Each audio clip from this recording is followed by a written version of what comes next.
본 게시물은 아시아 출판사 스토리텔링 콘텐츠 연구소의 도서 인간 이재명이 출처이며 저작권자인 아시아 출판사 스토리텔링 콘텐츠 연구소의 허락 아래 제작되었음을 알려드립니다. 이재명의 외자 서전 에피소드 31번째 영진이 부모님께 보낸 편지.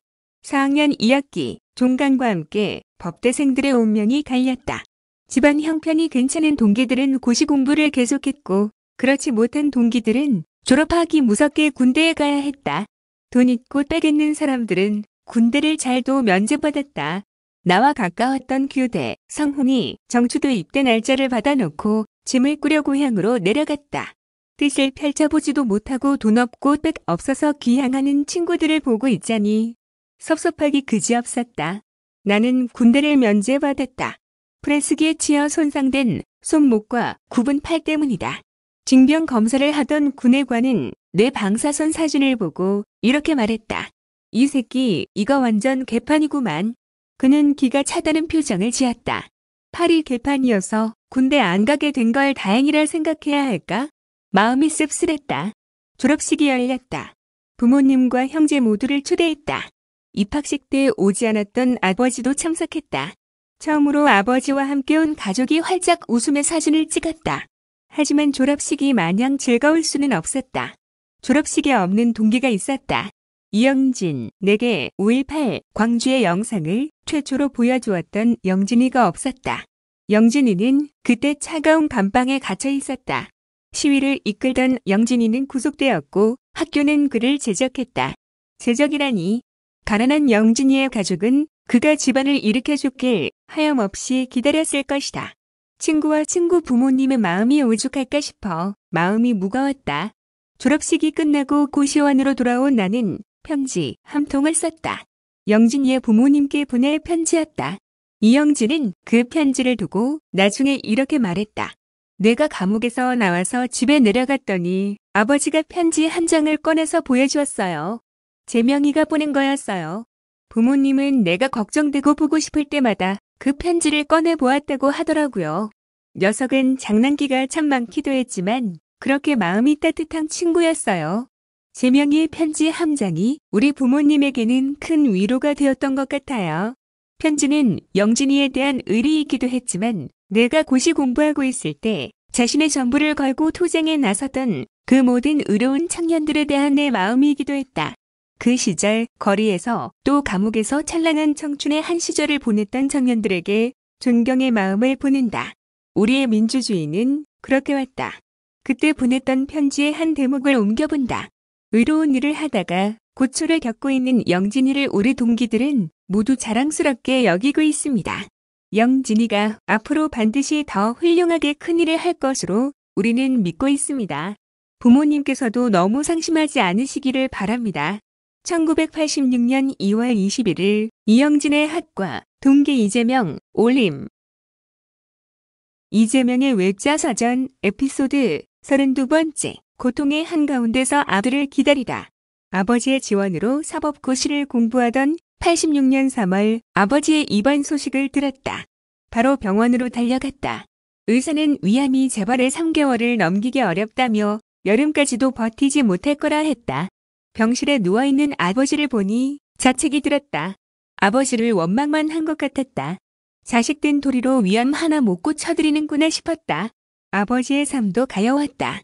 행복을 누릴 만하니 생이 다하고 있었다. 마음이 급해졌다. 아버지를 위해서라도 사법고시에 합격해야 했다. 법대에 합격했을 때 동네 사람들에게 아들이 법대에 다닌다고 자랑하던 아버지의 모습을 우연히 보았다. 환하게 웃으며 내 얘기를 하는 아버지는 낯설었다.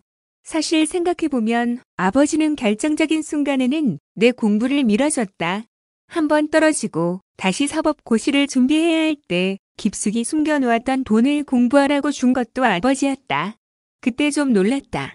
실은 아버지도 마음 깊은 곳에선 나를 응원하고 있었던 것이다. 더 이상의 낙방은 있을 수 없었다. 나는 합격을 목표로 무섭게 공부에 집중했다. 5월 1차 시험을 봤다. 합격이었다. 7월 2차 시험을 봤다. 합격이었다. 최종 합격한 것은 겨울이었다. 내 나이 24, 아버지는 의사가 예고한 3월을 지나 그때까지 살아계셨다. 하지만 이미 의식이 거의 없었다. 마약성 진통제에 기대 겨우 숨을 부지하고 계셨다. 나는 무거운 마음으로 아버지 귀에 대고 속삭였다. 아버지, 저 사법고시 최종 합격했습니다. 그 말이 아버지의 의식에 가닿았을까? 의식이 없다고 여겼던 아버지의 눈가에서 천천히 눈물이 흘러내렸다. 마음이 무너져 내렸다. 그때까지도 나는 아버지와 제대로 화해하지 못하고 있었다. 자책이 깊었다. 아버지가 돌아가신 건 그로부터 얼마 지나지 않아서였다. 공교롭게도 내가 태어난 날, 태어난 시각에 돌아가셨다. 나는 그제야 깨달았다. 아들의 성공을, 내 최종 합격 소식을 듣기 위해 그 고통의 한가운데서 아들을 기다리고 계셨음을, 가족이 살 집 한 채 마련하는 걸 일생의 목표로 삼고 평생 노동해온 아버지였다. 그런 아버지를 이해할 수 없어 나는 맹렬히 저항했다. 마치 나 혼자 태어나 자라온 것처럼 오만해 대학 전공도 상의 없이 내 마음대로 정했다. 모든 자식들이 그러하듯 나도 아버지 돌아가신 뒤에야 알았다. 아버지가 내게 얼마나 큰 집이었는지. 그런 아버지에게 사랑한다는 말을 한 번도 못했다. 누구나 아버지 살아계시면 뜬금없더라도 또 부러워하는 아버지일지라도 사랑한다는 말을 꼭 해놓으시길 바란다. 제대로 화해하지 못했다는 후회는 너무나 깊으니 그런 후회가 없도록 아버지 사랑했습니다. 아니, 사랑합니다. 아버지. 이재명의 웹자서전 에피소드 33번째 명사 권력자. 아니 먼 저 사람이 되자 사법연수원에 입소했다. 연수생들에게는 월급이 나왔다. 첫 월급을 떼어 어머니께 드렸다. 어머니는 그 지폐를 쓰지 않고 부적처럼 오래 지니고 다니셨다. 매일 성남에서 연수원으로 출근했는데 정작 교육 내용이 실망스러웠다. 경직된 교육제도에 부실한 강의 내용까지. 판결문과 공소장 쓰는 기계가 되라는 것인지 기능 위주의 교육이 반복됐다. 연수생들의 태도도 편치 않았다. 사법고시에 합격할 정도면 최고의 지적 능력과 소양을 갖춘 사람들일 줄 알았는데 그게 아니었다. 은근히 지연과 학연, 집안을 자랑하는 연수생이 많았다. 몇몇은 아주 노골적으로 무수자 출신이나 내세울 연줄이 없는 연수생을 무시했다. 그런 분위기는 나를 힘들게 했다. 당시의 일기에는 이렇게 적혀있다. 사회적 위치가 높은 사람보다는 인간적인 사람이 되어야겠다는 생각이 많이 든다. 사람이 되어야지 명사나 권력자가 되어서는 안 된다.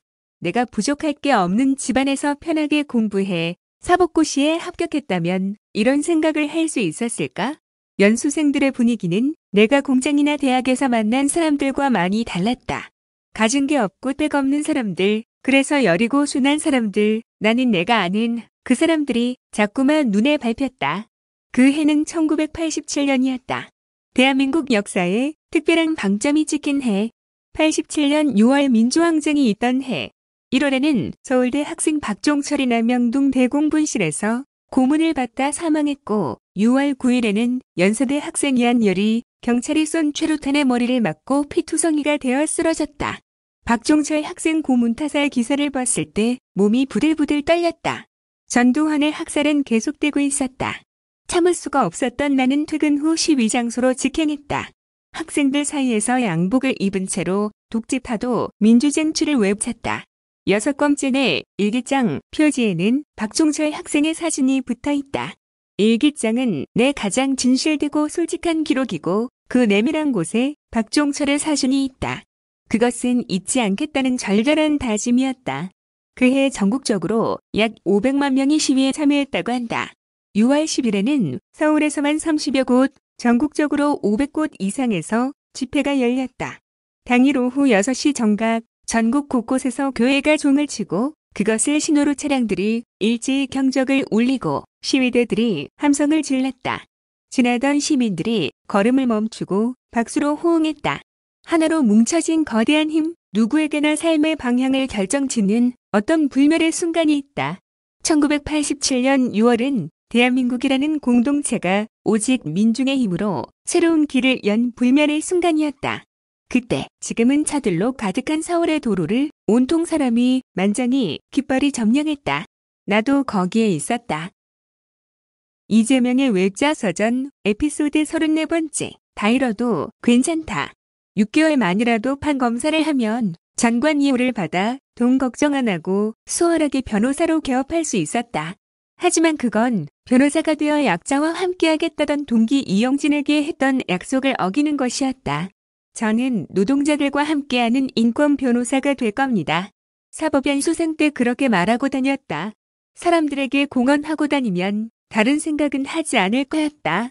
스스로에게 취한 강도 높은 조치였던 셈이다. 87년 6월 민주항쟁 승리로 민주화 바람이 부는 듯했다. 대통령도 국민이 직접 뽑게 되고 대학 캠퍼스에서도 정부 요원들이 철수했다. 그러나 놀랍게도 검찰청과 법원에는 여전히 국가안전기획부 요원들이 상주하며 수사와 재판에 개입하고 있었다. 게다가 새로 들어선 노태우 정부는 아무런 자기 반성도 없이 전두환 정권이 임명한 대법원장의 유임을 추진하고 있었다. 옳지 않았다. 민주사회를 위한 변호사 모임 등이 반대 성명을 발표하고 있었다. 당시 나는 뜻을 함께하는 연수생들과 노동법학회란 모임을 만들어 공부도 하고 상담 봉사활동도 나가곤 했다. 그때 함께한 이들이 정성호, 문무일, 최원식, 문병호 등이다. 군부 정권의 대법원장 유임, 움직임에 고민이 깊었다. 나는 총대를 메고 연수원 18기 동기들을 모았다. 그리고 봉천동 여관에 모여 어찌할 것인지 밤새 토론했다. 여관비 20만 원도 내가 냈다. 사법연수생 명의로 성명서를 내기로 했다. 하지만 성명서를 낸다는 건 간단한 일이 아니었다. 연수생 자격을 박탈당할 수도 있는 일이었다. 최소 중징계에서 형사처벌까지 각오해야 했다. 하지만 우리는 결정했고 나는 심혈을 기울여 성명서 초안을 작성했다. 후에 최원식은 워낙 초안을 잘 써서 수정할 게 없었다고 회고했다. 완성된 초안을 성남 우리 집으로 들고 가 2번씩 타자기로 쳤다.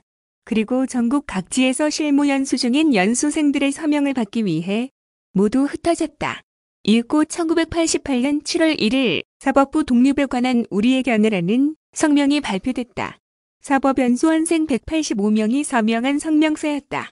연수생들이 외부에 집단적으로 견해를 표명한 것은 연수원이 세워진 이래 처음 있는 일이었다. 나라가 들썩했다. 임명 반대 움직임은 이후 법조계, 종교계, 시민사회단체로 확대됐고 결국 대법관 유임은 없던 일이 되었다. 뿌듯했다. 역사는 그 사건을 2차 사법파동이라 부른다. 대한민국 역사상 두 번째로 벌어진 법조계의 반독재 투쟁이다. 누군가 연수생 자격을 박탈당하면 어쩌려고 그랬느냐고, 두렵지 않았느냐고 묻는다. 두렵지 않았다면 거짓말일 것이다. 하지만 그때 몰려오는 두려움과 망설임 앞에서 나는 이렇게 생각했다. 내가 여기까지 온 것도 많이 온 것이다. 지금부터 얻는 것은 덤이니 다 잃어도 괜찮다. 나를 놓아버리자 두려움이 물러나고 용기가 왔다. 그렇게 길은 다른 방식으로도 열린다. 우리는 승리했다. 또 당시 민주화 바람이 워낙 세게 불었던 탓에 처벌도면했다. 다행이었다. 이재명의 외자서전 에피소드 35번째. 길을 열어준 그 사람. 사법시험 성적과 연수원 성적을 합한 최종 성적은 중상위권이었다. 판검사 발령이 가능한 수준. 다시 마음이 흔들렸다. 어린 나이에 경험도 없는 변호사 개업이 두려웠고 임관은 포기하기가 아까웠다. 소위 말하는 판검사가 되면 어머니가 좋아하실 것이었다. 그런 고민을 하고 있으니 내가 이렇게 소시민적이었나 싶어 자괴감이 일었다. 나는 일기장에 꾹꾹 눌렀으며 마음을 다잡았다. 나의 개인적 행복만을 위해 살 것인가? 아니면 세상에 탄압받고 억눌리는 사람들을 위해 나의 행복을 조금 포기할 것인가? 돼지와 사람의 차이가 무엇인가? 당신의 흔들리는 마음의 쐐기를 박아준 것은 한 변호사의 특강이었다. 정말 시원시원하면서도 고소하게 말을 잘하는 분이었다. 나는 한마디도 빠뜨리지 않고 집중해 들었다. 그분이 바로 내가 하려고 하는 노동인권 변호사였으니까. 변호사는 뭘 해도 밥은 안 굶는다. 그분의 마지막 말이었다. 호통 가기도 한 그 말이 가슴 한가운데로 쑥 들어오더니 나를 안심시켜주었다. 뭘 해도 굶지 않는다면 못할 게 무엇란 말인가? 내게 길을 열어준 말이었다. 그때 특강을 했던 분이 바로 노무현 변호사였다. 나는 또 깨달았다. 판검사로 잠깐이라도 단맛을 보면 그때는 포기가 더 어려울 것임을, 한 번의 타협은 한 번으로 끝나지 않는 법이다. 그럼 이제 어디서 어떻게 시작할 것인가? 답은 어렵지 않게 나왔다. 성남은 내 일생의 반을, 그것도 험한 세상을 겪으며 보낸 곳으로서 나의 두 번째 고향이자 내가 다시 태어난 곳이다. 그렇기에 나는 성남을 사랑하며 결코 이곳을 벗어날 수 없다. 나는 성남을 새로이 일으킬 것이며 민주화의 기점으로 성장시킬 것이다. 내가 힘이 돼주어야 할 상대는 노동자와 빈민이었고, 성남에는 무수히 많은 어제의 이재명들이 여전히 힘들게 살아가고 있었다. 결국 유혹을 걷어내고 성남의 변호사 사무실을 내기로 결정했다. 근무 시간 외에는 노동상담소에서 상담역으로 자원봉사를 하기로 했다. 한 심리학자는 이재명 논이란 책에서 나를 두고 사적욕망이 공적욕망으로 승화된 정치인이라고 진단했다. 매 맞는 노동자로 살지 않겠다는 사적욕망이 그 누구도에 맞지 않는 사회를 건설하겠다는 공적욕망으로 발전됐다는 것이다. 그러면서 공익추구형 정치인의 특징을 이렇게 나열했다. 첫째, 권력을 잡기 위해 뭔가를 하는 게 아니라 뭔가를 하기 위해 권력을 필요로 한다. 둘째, 개인적 손해를 두려워하지 않는다. 셋째, 대중은 물론이고 반대자들도 피하지 않는다.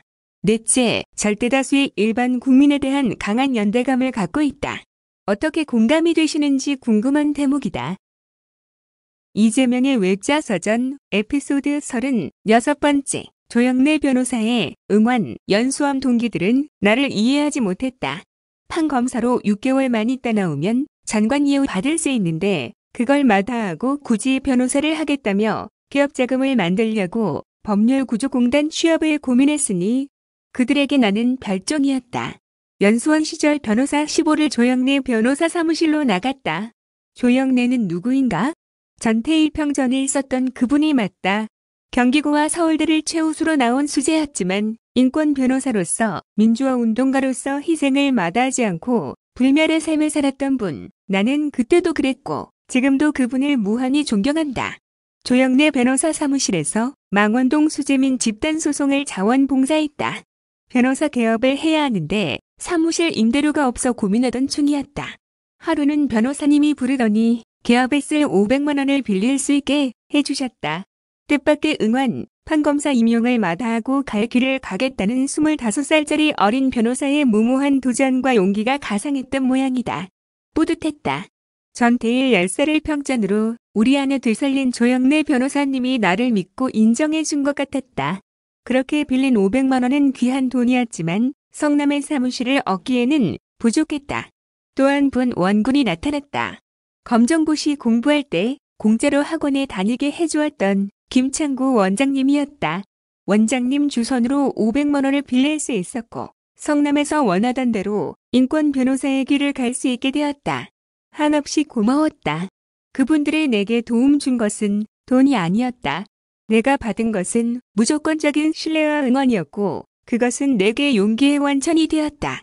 나를 응원해주는 멋진 분들이 있다. 겁나게 무얼한 말인가? 그렇게 25의 새파란 변호사는 노동자로 자란 성남에서 가난한 사람을 돕겠다는 어린 시절 계획대로 사무실을 열었다. 나는 두 가지 결심을 했다. 돈을 변호하지 않고 사람을 변호하겠다. 이익을 변호하지 않고 정의를 변호하겠다. 19살 법대에 다니며 사법시험 공부를 시작할 때 했던 결심과 약속은 더욱 단단해지고 구체화되고 있었다. 사무실을 개업하고 명패 옆에 액자를 하나 놓았다. 액자엔 이렇게 적혀 있었다. 민생변론, 생각해보면 당시의 결심은 아직도 현재 진행형이다. 나는 지금도 변호인으로 살고 있을 뿐이다. 내가 변호하는 사람들은 어제의 수많은 나이고 매일매일을 성실히 살아가는 이웃들이다. 힘도약하고 가진 게 없지만 성실하고 순한 사람들, 그런 이들의 든든한 배경이 되어주는 것, 그들의 가장 충직하고 가장 유능한 변호인이 되는 것, 그것이 내 소명이다. 조영래 변호사님과 전태일 열사는 모두 대구에서 태어났다. 47년과 48년생으로 생전에 만났다면 좋은 친구가 되었으리라. 그리운 사람들이다. 이재명의 외자서전 에피소드 37번째. 돈은 안 되지만 일은 많았습니다. 변호사 사무실이 처음에는 한적했다. 전관 이유도 비빌 연고도 없이 새파란 나이에 개업한 변호사였으니 사무실을 방문한 의뢰인들은 변호사 명패가 놓인 책상에 앉아있는 내게 변호사니 먹이 가셨냐고 물었다. 제가 변호사입니다라고 하면 그들은 이상한 사람 취급하며 차갑게 발길을 돌렸다. 하지만 원치 않던 한적함은 오래가지 않았다. 성남공단의 노동사건이 밀려 들어오기 시작했다. 경환대, 한국외대, 경희대 등에서 구속된 학생들의 변호도 도맡게 되었다.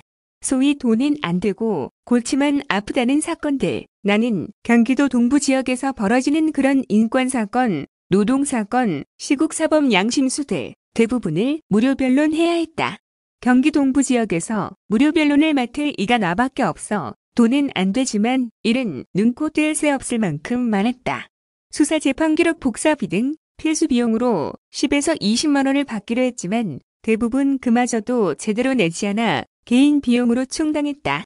인권단체를 통해 오는 사건은 50만 원 정도가 지원되어 그나마 다행이었다. 일반 사건 상담도 당연히 무료로 했다. 나중에는 사람들이 114로 변호사 무료 상담 번호 안내를 요청하면 안내원들이 내 사무실 전화번호를 알려주었다. 상담은 상대가 어떤 사람이든 성실히 임했다. 가능하면 비용이 드는 소송을 피해 해결할 방법을 찾아주었다. 1987년에는 성남공단에 있던 F코업 코리아라는 일본 기업이 갑자기 문을 닫았다. 노조 활동을 봉쇄하기 위함이었다. 회사는 향후 3년간의 생산 물량을 확보해 놓았지만 물량을 빼돌리고는 소위 위장 폐업을 했다. 졸지에 직장을 잃은 200명이 넘는 노동자들이 내게 도움을 청해왔다. 모두 내 여동생 또래의 여공들이었다. 이럴 때 소용 있으라고 내가 변호사가 된 게 아니겠는가. 나는 이 사건에 반년 넘게 매달렸다. 열심히 했다. 힘들었던 점은 그들을 변론하면서 시도 때도 없이 눈시울이 달아오르고 목이 메었다는 것. 그들의 삶에 내 지나온 삶과 너무 닮아 거리두기가 되지 않았다. 오랜 싸움 끝에 결국 노동자들은 작은 승리를 했다. 눈물겨웠다. 어느 날 민주당 모 국회의원이 말했다. 자신의 아내가 그때 내게 도움받은 F코업 코리아의 노동자였다고. 외국인 노동자들의 가슴 아픈 사연도 많았다. 필리핀에서 온 LELC 갈라기란 노동자는 1992년 성남 공장에서 일하다 오른팔이 절단되는 사고를 당했다. 불법 체류자였던 까닭에 산재로 인정을 받을 수 없었다. 그를 기다리는 것은 보상이 아니라 강제 출국이었다. 가족을 부양하고 동생들 학교 보내기 위해 2억 마일리 남의 땅에서 밤낮 없이 일하던 그는 한 팔을 잃어버린 채로 돌아가야 했다. 나는 갈라계 산업재 요양 승인을 받아내기 위해 분투했다.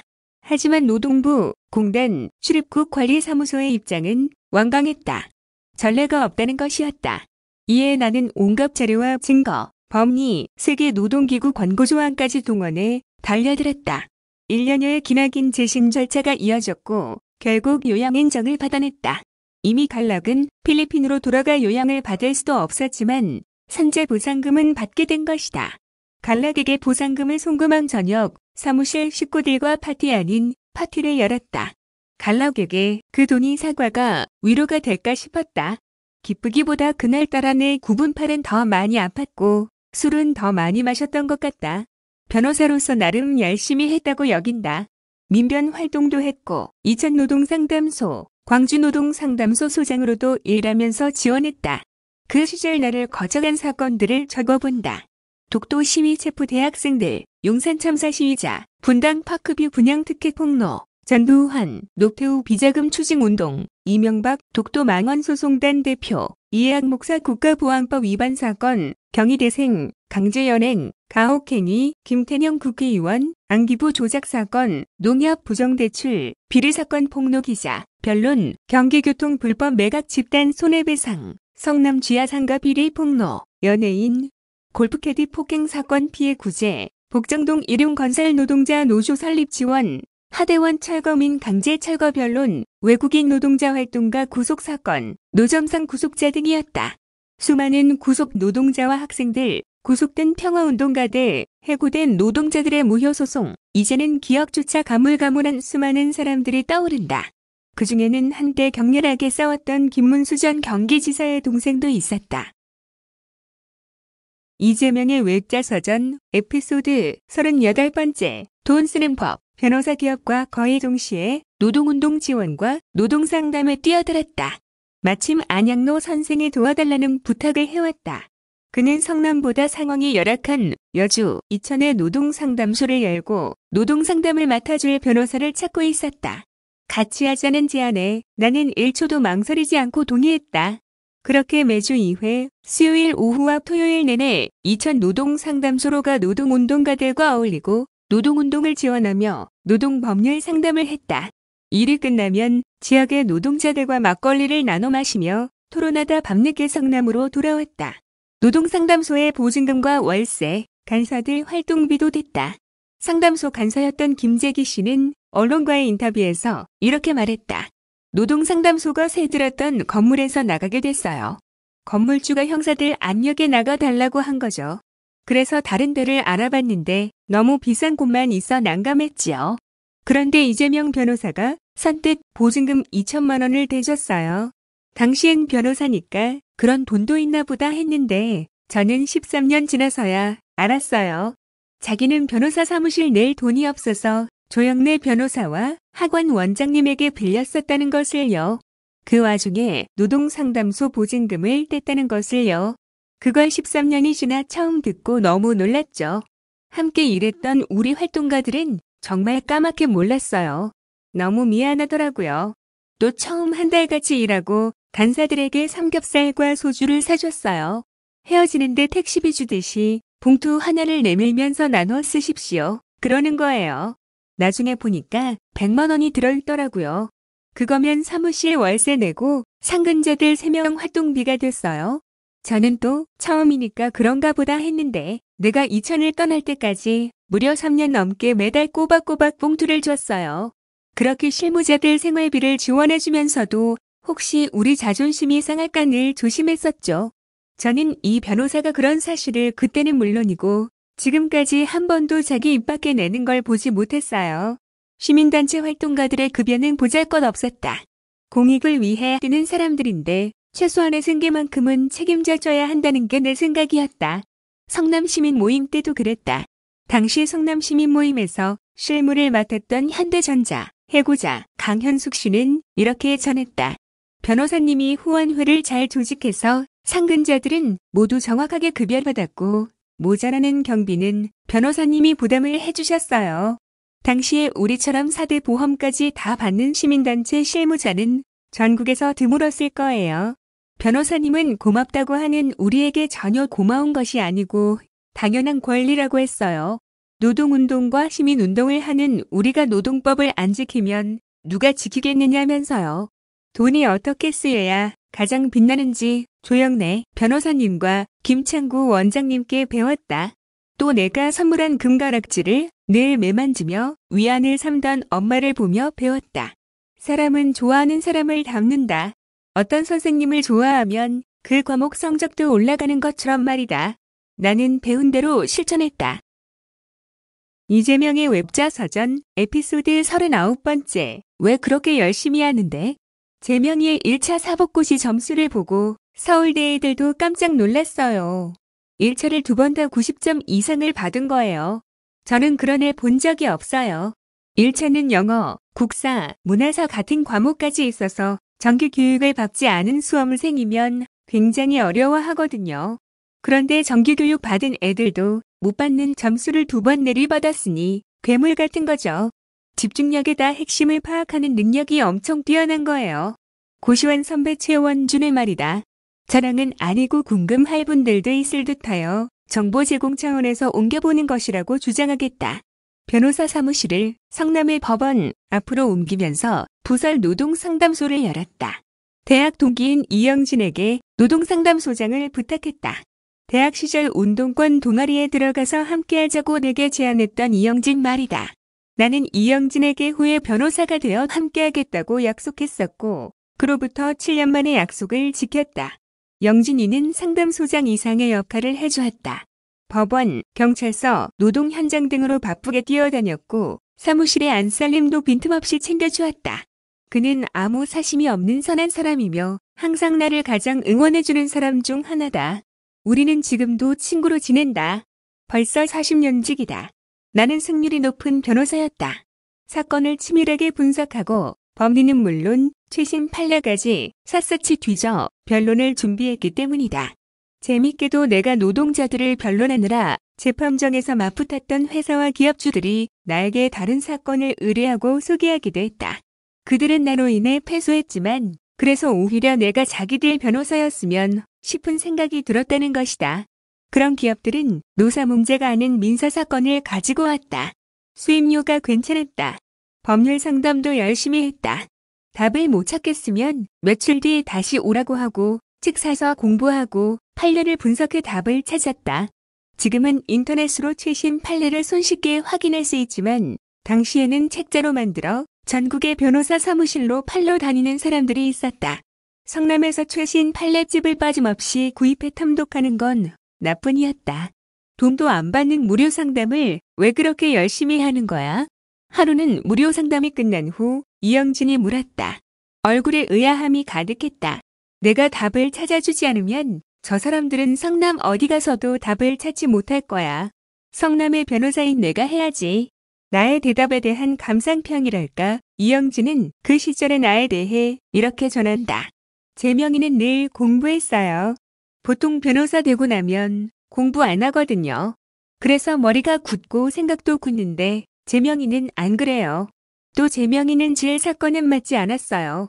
질 게 분명한 걸 가지고 소송하려고 하면 하지 마라. 해도 친다. 시간과 돈만 날린다. 그렇게 얘기했어요. 그런데도 우리 말 안 듣고 기분 나빠하며 다른 사무실 찾아가서 소송한 사람들 어떻게 되었겠어요? 지고 나서 후회하며 우리한테 와서 그때 변호사님 말 들을 걸 그랬다고 후회하죠. 시장, 도지사로서의 공약 이행률이 압도적으로 높은 것도 그 때문일 거예요. 되지 않을 일은 공약을 안 하거든요. 이재명의 웹자서전 에피소드 40번째 김혜경을 만나다. 1991년 그 즈음 나의 일상은 변론, 접견, 상담, 판례 분석으로 채워졌다. 눈코 뗄 새 없이 종일 뛰다가 밤이면 지역 활동가들과 허름한 술집에서 소주잔을 기울이며 토론을 벌였다. 울분의 참 이야기는 끝이 없었고 단골 술집 주인은 우리 일행을 남겨두고 퇴근해 버릴 지경이었다. 문득 이런 피폐한 일상을 끝내야 한다는 생각이 들었다. 그리고 과감한 계획을 세웠다. 8월이 가기 전에 만난 사람과 결혼하겠다는 결심이었다. 어머니는 아버지 얼굴을 홀 예식장에서 맞절할 때 처음 봤다는데 올해 만나 연애 결혼한 사람들과 결혼 생활이 달라 보이지 않았다. 나는 결정하기 전까지 매우 신중하게 고민하지만 일단 결정하면 과감하고 신속하게 실행한다. 실행력을 높이기 위해 주변에 공언하기도 했다. 8월이 가기 전에 결혼할 사람을 만날 겁니다. 5번의 소개팅이 잡히고 3번째 소개팅에서 운명의 상대를 만났다. 내가 첫눈에 반한 사람의 이름은 김혜경이었다. 그날부터 성남의 동료들과 단골 술집은 머리에서 싹 지워졌다. 매일 저녁 그녀를 만나러 쫓아갔다. 잠시라도 안 보면 못 견딜 지경이었다.